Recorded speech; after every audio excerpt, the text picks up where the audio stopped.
Commentaire de sainte Thérèse d'Avila. Marthe et Marie. Sainte Marthe était sainte, bien qu'on ne dise pas qu'elle était contemplative. Et que pouvez-vous désirer de plus que de ressembler à cette femme bienheureuse qui a mérité de recevoir tant de fois Jésus-Christ, notre Seigneur, dans sa maison, de lui préparer sa nourriture, de le servir, de manger à sa table. Si elle était demeurée absorbée comme sa sœur, il n'y aurait eu personne pour préparer le repas de cet hôte divin.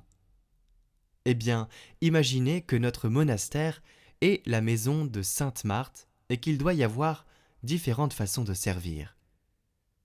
Celles que Dieu conduit par la vie active ne doivent pas murmurer contre celles qu'elles verront très absorbées dans la contemplation. Qu'elles s'estiment heureuses de servir avec Marthe.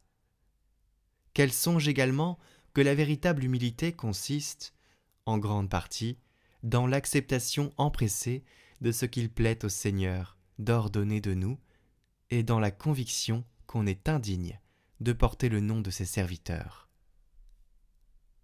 Donc, si contempler, faire oraison mentale ou vocale, soigner les malades, servir dans les emplois de la maison, assurer les travaux, même les plus vils, n'est autre chose que rendre ses devoirs à l'hôte divin qui vient loger, manger et se reposer chez nous, que nous importe de le servir d'une manière ou d'une autre. Je suis loin de dire que vous ne devez pas vous efforcer d'arriver à la contemplation. Je dis simplement que vous devez vous exercer à des fonctions diverses.